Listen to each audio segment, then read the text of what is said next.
March 4, 1990. Malakas ang ulan ng gabing yun. Sa pagkakaalala ko, merong paparating na bagyo. Nasa hospital ako noon, naka-duty. Abala lang ako sa paglilipat ng mga gamit. Nang maya-maya, bigla pong may pumasok doon sa kwarto. Nang sulyapan ko, bumungad sa akin si Pasing. Madilim ang mukha nito na animo ay galit po sa mundo. Napaupo ako sa bakanting upuan. Pinunasan ng sariling pawis. Napailing-iling ako dahil hindi naman po bago sa akin yon. Palagi namang madilim ang mukha nito na tila ba binagsakan ng langit at lupa. Marahil nagkaproblema na naman sila sa bahay nila. Hinayaan ko na lang siya. Bagkus, pinagpatuloy ko ang aking ginagawa at nang matapos, hinarap ko na rin siya. Anong problema?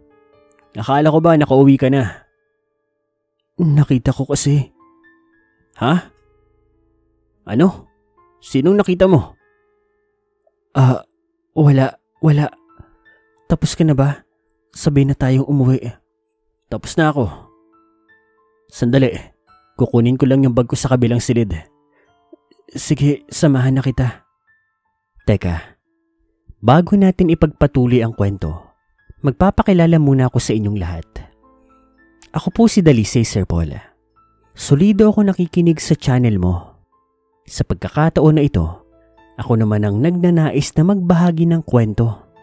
Sana po mapili ninyo. Ang kwentong ito ay naganap sa isang lumang ospital. Dito po sa probinsya namin sa may Iloilo. Ilang dekada na rin po ang nakakaraan mula nang mangyari ito. Pero magpasa hanggang ngayon, hindi ko pa rin ito malimut-limutan. Balik po tayo sa kwento. So ayun na nga. Nang makarating ako sa kabilang silid, agad kong kinuha ang mga gamit ko. Isa po akong janitor sa ospital na iyon. Pagkakuha ko ng mga gamit ko, nanatiling walang imik na nakasunod sa likuran ko si Pasing. Katulad ko, isa rin siyang janitor sa ospital. Kagaya ng sabi niya, magsabay kaming umuwi ng gabing yon. Nang makalabas kami, bilang po sa daliri ang mga taong dumadaan. Wala rin pong mga sasakyan. Naglakad naman kami papuntang crossing. Nagkwentuhan pa nga kami tungkol sa trabaho namin. Nang makarating kami ng crossing, naghiwalay na rin po kami. Mag-isa kong tinahak ang madilim na daanan pa uwi sa tinutuluyan ko. Tahimik lang ako naglalakad noon. Nang maya-maya, sa kamalas-malasan, bigla pong bumuhos ang napakalakas na ulan. Hindi rin naman ako pwedeng huminto. Wala naman akong sisilungan noon at delikado rin po sa lugar. Ang haka-haka din po kasi sa lugar, may aswang na gumagala noong mga panahon na iyon. Lakad-takbo ang ginawa ko. Ngunit habang tumatagal, mas lalo pang lumalakas ang ulan. Napaisip naman ako, pinaglalaroan ba ako ng panahon? Bad trip naman ka ako. Sa kabutihang palad, may napansin naman ako sa di kalayuan. Isang nakabukas na maliit na tindahan. Huminto ako at sumilong doon. Basang-basa na ako sa ulan noon. Napasilip pa nga sa akin ng babaeng nagmamay-ari ng tindahan, si Aling Bebet. Oh, Dalisay, ginabi ka na naman ng uwi. Mukhang basang-basa ka ng ulan ah. Oo nga hoy. Marami kasi akong tinapos sa ospital. Nga pala, may mantikilya at itlog po ba kayo dyan? Yan na lang yung uulamin ko mamaya. Meron. Sumilong ka muna dyan. Napakalakas ng ulan. Mukhang may bagyo pa yatang darating. Yun nga rin ho yung narinig ko mula sa iba eh. Siya nga pala, nabalitaan nyo ba yung mga nawawalang bata sa kabilang kanto? Oo. Patuloy pa nga rin silang hinahanap ng mga otoridad. Ang bali-balita nga eh, aswang daw ang sala rin. Hindi pa nga nila alam kung buhay ba o patay. Diyos ko, bakit hindi pa sila humingi ng tulong sa albularyo? Ayaw ng nanay ng bata. Hindi kasi naniniwala sa mga ganyan. Nagkwentuhan pa kami saglit ni Aling Bebet. Nagtanong din siya sa akin kung kamusta raw ba ang trabaho ko sa ospital at kung ano-ano pa ang napagkwentuhan namin. Maya-maya, tumila na rin po ang ulan. Sakto namang magsasara na rin po si Aling Bebet, kaya't nagpaalam na po ako sa kanya. Nang sumunod po na araw, bandang 1:30 ng hapon, duty na po ako ulit ng ospital. Hindi lang kasi basta-basta ang ginagawa namin sa ospital. Masasabi kong all around na po ang trabaho namin doon. Maliban kasi sa paglilinis sa ospital, ay tumutulong din kami sa kusina. Minsan ay nagbabantay din kami ng ospital, lalo na kapag maraming pasyente. Nang makarating po ako ng ospital, nakasalubong ko naman ng kaibigan kong si Pasing at Pablo. Katulad ko din po sila ng trabaho doon. Si Pablo matalik kong kaibigan yon, habang si Pasing naman, kung tawagin ngayon, nonchalant. Bigla naman siyang umalis nang makita ko. Ano na naman kayang nangyari sa isang yun? Ewan ko nga dyan eh. Kagabi pa yan. May problema ata. Baka inaaswang ni Mang Felipe. Baliw. Bakit ba palagi yung sinasabing aswang si Mang Felipe? Yun kasi ang naririnig ko sa mga kasamahan natin dito. Sinasakyan ko na lang. Siya nga pala. Uuwi ako sa amin sa linggo. Sama ka? Nako, gustuhin ko man pare pero alam mo namang hindi pwede. Hindi ako pwedeng lumiban sa duty. Sayang yung bawas sahod. Kung sa bagay. Pero pre, minsan lang naman eh. Pag-isipan ko pre. Hindi rin naman po nagtagal ang pag-uusap namin ni Pablo. Pinatawag na kasi siya ni Doc Santos. May pinakuha kasi ang nasabing doktora na lumang wheelchair sa bodega. Hindi ko na rin naman sinamahan si Pablo dahil may tatapusin din akong trabaho. Sa sobrang abala ko ng hapon na iyon, hindi ko namalayan ang mabilis na pagtakbo ng oras. Mag-aalas 10 na pala ng gabi noon. Nang maya-maya, tinawag po ko ni Mang Felipe. Siya nga pala, si Mang Felipe po ang gwardya ng aming ospital. Hindi ka pa ba uuwi, Dalisay? Masyadong malalim na ang gabi. Ikaw pa lamang, Felipe. Pauwi na po ako. Inaayos ko lang po yung ventilador nila Nurse Jam. Dalisay, mag-iingat ka sa mga taong pinagkakatiwalaan mo. Hindi ko alam kung namalikmata lang ba ako. Ngunit nasulyapan ko ang biglang pagpula ng mga mata niya bago ito bumalik sa normal. Hindi ko man lang namalay na nakaalis na pala siya sa harapan ko. Ewan ko pero hindi ako mapalagay sa mga sandaling yon. Ang weirdo talaga ni Mang Felipe. Nagbalik gunita naman sa isipan ko ang mga kwento ng mga katrabaho ko na aswang nga raw si Mang Felipe. Napatawa na lang ako. Bakit naman ako maniniwala doon? Nakakakilabot oo. Pero, Diyos ko, aswang? Walang ganun. Matapos ang trabaho ko, umuwi na rin po ako. Mag-isa at tahimik ako naglalakad sa madilim na daan. Nagmumuni-muni lang ako noon nang bigla kong nakaramdam na parang may sumusunod sa akin. Sa hindi malamang dahilan, bigla na lamang nagsitaasan ng balahibo ko sa batok. Napahinto rin ako sa paglalakad. Nakakabaklaman, ngunit biglang bumilis ang pagtibok ng pulso ko.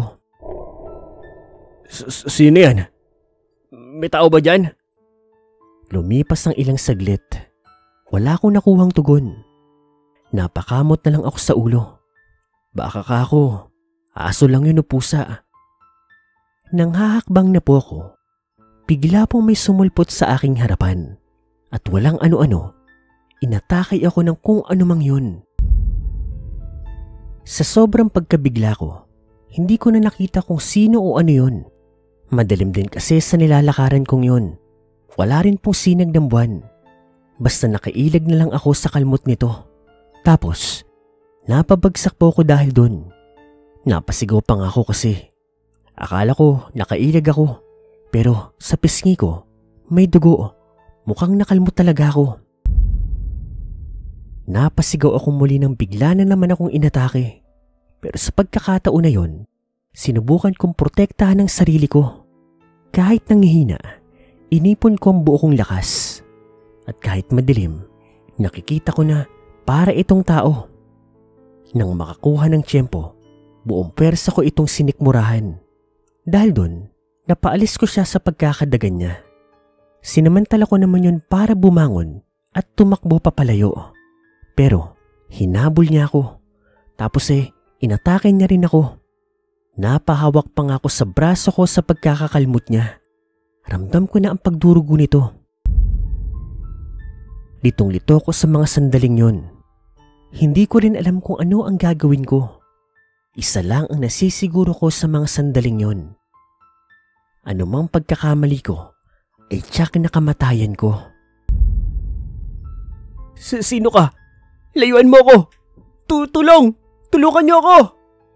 Isang malakas na ungol ang naging tugon ng nilalang bago niya ako sinakal. Muli naman akong bumagsak sa kalsada. Grabe ang pagkakabato niya. Pagkatapos nun, bigla niya akong dinambahan.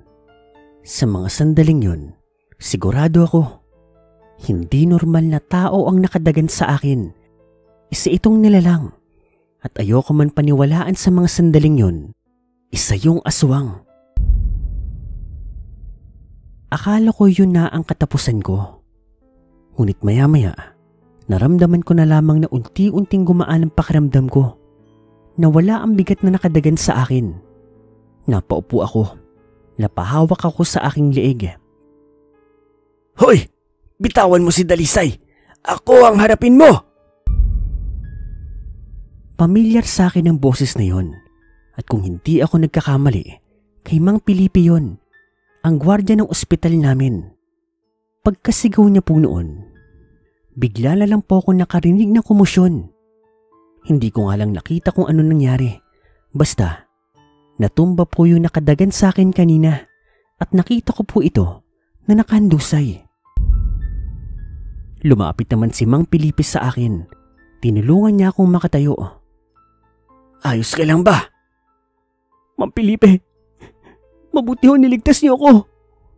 Binalaan na kita, hindi ba? Ang sabi ko, mag-iingat ka sa mga taong nakakasalamuha mo. Maaaring matagal mo na silang kilala, ngunit hindi mo pa kilala ang tunay nilang pagkatao. Ano po bang ibig niyo sabihin, Mang Felipe? Yung aswang. Siya ang kaibigan mong si Pablo.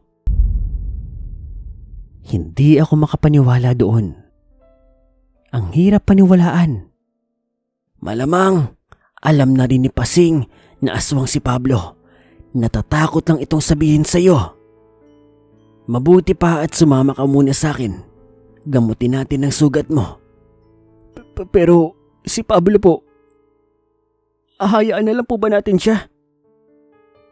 Kapag nasinaga ng araw si Pablo, nang nakaanyo siyang aswang, mamamatay siya. Masusunog siya at magiging abo. Hindi na natin siya kailangan tulungan dahil hindi siya mabuting nilalang. Siya ang pumapatay sa mga tao rito, lalo na sa mga kabataan. Hindi siya mabait. Huwag ka magpalinlang. Sumama po ako kay Mang Felipe. Iniwan namin si Pablo doon. Ginamot niya ako sa kanilang bahay. At nang sumikat po ang araw kinabukasan, binilikan po namin ng Mang Felipe ang kinilalagyan ng katawan ni Pablo. Totoo nga ang sinabi niya dahil pagdating namin doon, naging abo na lang po ang katawan ni Pablo. Doon ko rin napag-alaman na isa palang albularyo si Mang Felipe. Kaya ko pala nakitang biglang namula ang kanyang mata. Kakayahan niya pala yon. Dahil po sa karanasan ko na yon, tumigil na ako sa pagtatrabaho bilang janitor sa ospital na yon. Naghanap na lang ako ng ibang trabaho. Doon na lang sa syudad. Masyado kasing liblib ang ospital na yon.